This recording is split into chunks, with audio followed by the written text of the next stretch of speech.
मैं अपनी नोटबुक पे स्क्रिबल कर रही थी, पूरी कोशिश करते हुए कि ह्यूमन बॉडी के प्रोसेसेस को समझ सकूं। पर मेरा दिमाग फिर से कहीं और भटक गया था। डायग्राम्स और वर्ड्स मेरी आंखों के सामने ब्लर होने लगे थे, जैसे मैं किसी और ही दुनिया में खो गई हूँ। पेंसिल को पेज पे नर्वसली टैप करते हुए मैं बस एक ही सवाल सोच रही थी, मुझे इतना डिस्ट्रैक्शन क्यों हो रहा है। मैं थोड़ा हेजिटेंट फील करते हुए हाथ उठाया। चीक्स हल्की सी फ्लश हो गई, जैसे ब्लश कर गई हूँ। सर आर्यन ने मेरी तरफ देखा और सर हिला के सिग्नल दिया, पूछे अपना सवाल। पर प्रॉब्लम ये थी, मुझे सबके सामने अपना डाउट लाउडली बोलने में हेजिटेशन हो रहा था। इसलिए मैंने सिर्फ हाथ से उन्हें इंडिकेट किया, होपिंग वो मेरे डेस्क के पास आ जाए, ताकि मैं बिना कुछ बोले अपना पॉइंट समझा सकूं। और सरप्राइजिंगली वो बिना किसी डिले के चलकर आ गए। यस मरिया, उन्होंने काम लेकिन फोकस टोन में पूछा, मेरे डेस्क के बिल्कुल पास खड़े होकर। यह वाला। मैंने अपने पेंसिल से एक पैराग्राफ पे टैप किया, दिल से ये चाहती थी कि वो समझ जाए कि मुझे कुछ समझ नहीं आया और मुझे ये कहने की ज़रूरत भी ना पड़े। क्योंकि सच तो ये था, लास्ट क्लास मैंने पढ़ाई में नहीं बल्कि उसके चेहरे का स्केच बनाने में लगा दिया था, मेरी बायोलॉजी नोटबुक के लास्ट पेज पर। मैं धीरे से उनकी तरफ देखा, होपिंग कि वो मेरी हर बात बिना बोले समझ ले। उसने सिर हिलाया, झुककर एक हाथ मेरे डेस्क के एज पर रखा और दूसरा हाथ कैजुअली मेरी चेयर के बैकरेस्ट पे, मेरे बिल्कुल पीछे। जैसे ही वो थोड़ा और पास आया, ओ माय गॉड, मैं उसकी आंखों में देख ही नहीं पाई। वो इतना करीब था, उसका चेहरा मेरे चेहरे के बिल्कुल सामने। उसकी प्रेजेंस इतनी इंटेंस थी कि मैं बस नम हो गई। मैंने अपनी नज़र डेस्क पर गिरा दी, टेक्स्ट बुक के वर्ड्स पढ़ने की कोशिश की, पर सब ब्लरी लगने लगा। उसके कलोन की खुशबू ने मेरी सारी सेंसेस हाईजैक कर ली। दिल तेजी से धड़क रहा था, जैसे कंट्रोल ही छूट गया हो। मैंने अपने हाथों को इंस्टिंक्टिवली डेस्क से पीछे खींच लिया। डर लग रहा था, कहीं वो देख न ले कि मेरे स्किन पे गूस बम्प्स आ गए हैं, सिर्फ उसके इतने पास होने से। काम डाउन, फोकस मरिया, फोकस। पर मैं कैसे फोकस करती जब उसके हाथ ऐसे लग रहे थे जैसे किसी ग्रीक गॉड ने उन्हें खुद कार्व किया हो। मैं उनके वेन्स देख रही थी, उसके हाथों का हर मूवमेंट, उसका फोरआर्म, उस मसल्स का हल्का फ्लेक्स जब वो मेरे ऊपर झुकता है। उसकी कलाई पे एक क्लासिक सिल्वर वॉच थी, एलिगेंट और टाइमलेस। और उस मोमेंट में मैं बस एक ही बात सोच पाई, कैसे हो सकता है कोई इतना परफेक्ट। वो कुछ बोल रहा था, टॉपिक समझा रहा था, पर मेरी ईयर्स ने कुछ सुना ही नहीं। मेरा दिमाग कहीं और था, completely lost in the way he looked from so close. और फिर फोकस, उसके एक शब्द ने जैसे मुझे रियलिटी में वापस खींच लिया। वो इतना पास था, उसने अपनी उंगलियों से मेरी चीक को सॉफ्टली ब्रश किया, जैसे कह रहा हो, snap out of it. Oh my God! मैं तुरंत हाँ में सिर हिला गई, मेरी चीक्स पुराने गुलाब जैसे रेड हो गई। Yes sir. मैंने तुरंत अपनी नज़र टेक्स्ट बुक में दफन कर दी।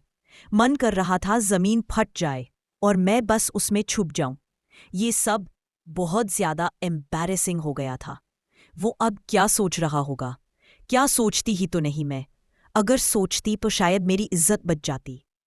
उसने टॉपिक एक्सप्लेन करना कंप्लीट किया, कुछ क्वेश्चंस भी पूछे, पर मैं तो कुछ सुन ही नहीं पाई।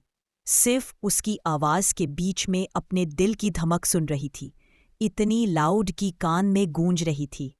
मैं बस हाँ में हाँ मिलाती रही, होपिंग कि वो समझे मैं स्मार्ट हूँ, ना कि एक कंप्लीटली लॉस्ट इडियट जो बस उसकी आंखों में डूब गई हो।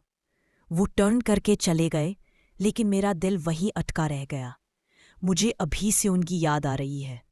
प्रॉक्सी केमिस्ट्री क्लास फाइनली ख़त्म हुई और असली वाली बायोलॉजी क्लास शुरू हो गई। और साथ ही मेरा हार्ट सिंक हो गया, क्योंकि आ गई थी वो ड्रेडेड चीज़, टेस्ट। देखो, मुझे गलत मत समझना, मैं यूजुअली उन टीचर्स में से नहीं हूँ जो हर वीक टेस्ट लेना कूल समझते हैं। सच कहूँ तो अगर टेस्ट नाम की चीज़ को पूरा कॉलेज लाइफ से ही हटा दिया जाए तो मैं खुशी से हाँ बोल दूंगी। पर वो तो एक्सेप्शन है। मुझे वो पसंद है, तो अगर टेस्ट भी उन्हीं का है तो चलेगा। आई मीन मैनेजेबल है थोड़ा सा। मैं पेपर शफल करने लगी, ऐसे एक्ट करते हुए जैसे मुझे सब कुछ आता हो। लेकिन सच ये है, मैं तो पहले ही फेल होने के लिए तैयार थी। क्वेश्चन पेपर देखा तो बस एक ही थॉट आई, ह्यूमन बॉडी होती क्या है एग्जैक्टली। मैं क्वेश्चन सॉल्व करने की कोशिश कर रही थी जैसे किसी एलियन लैंग्वेज में लिखा हो, प्रिटेंडिंग टू अंडरस्टैंड जैसे सब ठीक चल रहा हो। सच तो ये है, मैं तो फिर से स्केच बनाने वाली थी, लेकिन हाँ, टेस्ट तो पास करना था ना। टेस्ट छोटा था, बहुत छोटा, और मेरी नॉलेज और भी छोटी निकली। जब मैंने अपना पेपर सबमिट किया, मुझे खुद पे यकीन नहीं हो रहा था कि नेगेटिव मार्क्स नहीं आए। मुझे प्राउडली मिले 7/20।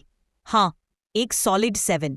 सच बताओ तो मुझे लगा मैं जीत गई हूँ, विक्ट्री ही थी ये मेरे लिए। तभी दूसरी तरफ किंजा, जो पता नहीं पेपर में क्या भगवान से मिलने का लेटर लिख रही थी लास्ट सेकंड तक, अब सर आर्यन के डेस्क के पास खड़ी थी जब वो पेपर्स चेक कर रहे थे। मैं उसे देखती ही रह गई, सोचती हुई, क्या इसने सर को कोई ब्राइब दे दिया है एक्स्ट्रा मार्क्स के लिए, या फिर फ्लर्टिंग ही इसका लाइफ स्किल है। और फिर मैंने देखा, सर ने उसका पेपर उसके हाथ में दिया। उसने एक नज़र डाली और उसका चेहरा सीधा फ्रोन में बदल गया। पूरी क्लास ने सांस रोक ली। सर, मुझे सिर्फ 18/20 मिले हैं। उसने ऐसे बोला जैसे उसके साथ कोई महान दुर्घटना हो गई हो।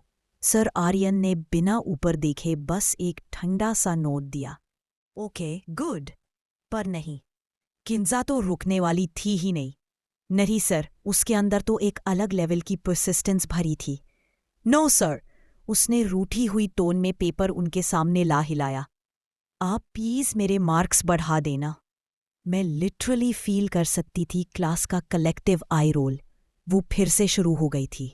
सर आर्यन, हमेशा शांत रहने वाले, ने उसका पेपर देखा भी नहीं, बस हाथ से हटा दिया। नहीं बेटा, नहीं हो सकता, जाओ। आउच, लदा झटका। पर क्या वो रुकी? बिल्कुल नहीं। उसकी आवाज कांप रही थी, आंखों में डेस्परेशन क्लियरली दिखाई दे रहा था। सर प्लीज सर, मुझे घर पे बहुत डांट पड़ेगी, सर प्लीज। वो ऑलमोस्ट रो पड़ी थी, आवाज टूटी जा रही थी हर लफ्ज के साथ। एक पल के लिए मुझे उसके लिए बुरा लगा। शायद उसके पेरेंट्स के लिए 17/20 भी काफी नहीं था। शायद वो परफेक्शन के प्रेशर के नीचे दब चुकी थी, और कोई भी इंसान इतने प्रेशर में नहीं रहना चाहिए। वो भी तो सिर्फ एक बच्ची ही थी। क्लास फाइनली खत्म हो गई। सर आर्यन ने उसे डिसमिस कर दिया, लेकिन वो वहां से सीधा नहीं गई। पीछे पीछे चली जा रही थी, जैसे एक पपी, बस थोड़ी सी मर्सी मांगती हुई, थोड़ी सी इंसानियत। मैं बस चुपचाप उसे देख रहा था। थोड़ा उदास था, लेकिन साथ ही ग्रेटफुल भी। कम से कम मुझे उस लेवल का स्ट्रेस तो नहीं झेलना पड़ता। पर हाँ, मेरे भी सिर्फ 7/20 आए थे, लेकिन वो भी तो कुछ था, राइट? रिसेस था, वो वक्त जब क्लासरूम के बाहर भी दुनिया ज्यादा एक्साइटिंग लगती है लेसन से। मैं महाम के साथ कॉलेज के ग्राउंड में वॉक कर रही थी, छोटी मोटी बातें करते हुए, लेकिन मेरा ध्यान सिर्फ एक चीज पर था, हमजा। दिल में अजीब सा एक्साइटमेंट था। आंखें बार बार उसे ढूंढ रही थी, बस उसके आने का इंतजार था। महाम ने अपना हाथ मेरे हाथ में डाला, मुझे अपनी तरफ खींच लिया, पर मैंने तुरंत हाथ छुड़ा लिया। मुझे उस टच से अनकंफर्टेबल फील हुआ, स्पेशली उस वक्त। थोड़ा गिल्ट भी महसूस हुआ। कितनी दोगली हूं मैंने सोचा। मुझे सिर्फ उसे छोड़ देना चाहिए था, राइट? तभी हमजा आ गया। वही पुराना स्माइल, वही कंफर्ट। मैं खुद को स्माइल करने से रोक ही नहीं पाई। यही तो मोमेंट था जिसका इंतजार था। हम तीनों ने जाके ग्रास पे बैठ जाने का फैसला किया। मौसम एकदम परफेक्ट था, ना ज्यादा गर्मी ना ज्यादा ठंड। हल्का सा हवा का झोंका मेरे बालों से खेल रहा था। एक पल के लिए सब कुछ बिल्कुल ठीक लगा। आज नूडल्स है लंच में, हमजा ने बोला, जैसे कोई ट्रेजर रिवील कर रहा हो। मैं तो एक्साइटमेंट में चिल्ला उठी। और अब तक तो ठंडे भी हो गए होंगे। ऑलरेडी इमेजिन कर रही थी वो कोल्ड और स्टिकी नूडल्स। हमजा ने थोड़ा सा स्मर्क किया और मुझे बॉक्स पकड़ा दिया। एग्जैक्टली, ये ले खा ले, उसने कहा थोड़ी नॉटी स्माइल के साथ। हम सब ने बिना टाइम वेस्ट किए ठंडे चिपचिपे नूडल्स खाना शुरू कर दिया। लेकिन मज़ा आ गया। सौगी होने के बावजूद जब हमजा ने ऑफर किया तो पता नहीं कैसे वो और भी टेस्टी लगने लगे। बातचीत दिन के इवेंट्स से शुरू हुई, पर जल्दी ही पिछले साल के मस्ती भरे मोमेंट्स तक पहुंच गई।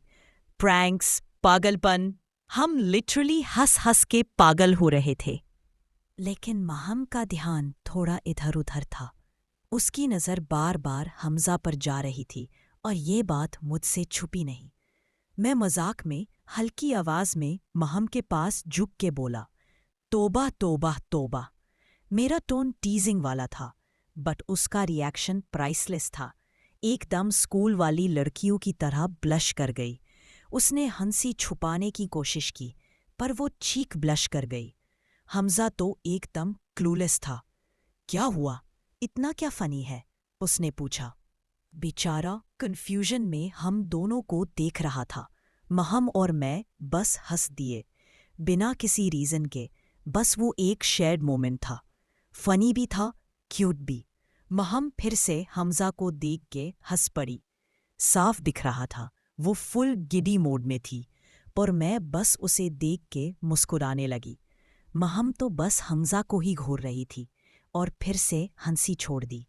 उसकी आंखों में वो खुशी थी जो सिर्फ किसी क्रश को देख कर आती है। मैं बस उसकी एक्साइटमेंट देख के मुस्कुरा दी। सब कुछ इतना क्यूट लग रहा था कि थोड़ा सा जेलस फील हुआ, पर फिर याद आया महम मेरी बेस्ट फ्रेंड है और उसे इतना खुश देखकर दिल खुश हो गया। लेकिन उस मोमेंट में बात ना नूडल्स की थी, ना उनके स्टूपिड जोक्स की। बात थी बस उस सिंप्लिसिटी की, उनकी कंपनी में जीने का एक हल्का सा खुशियों भरा पल।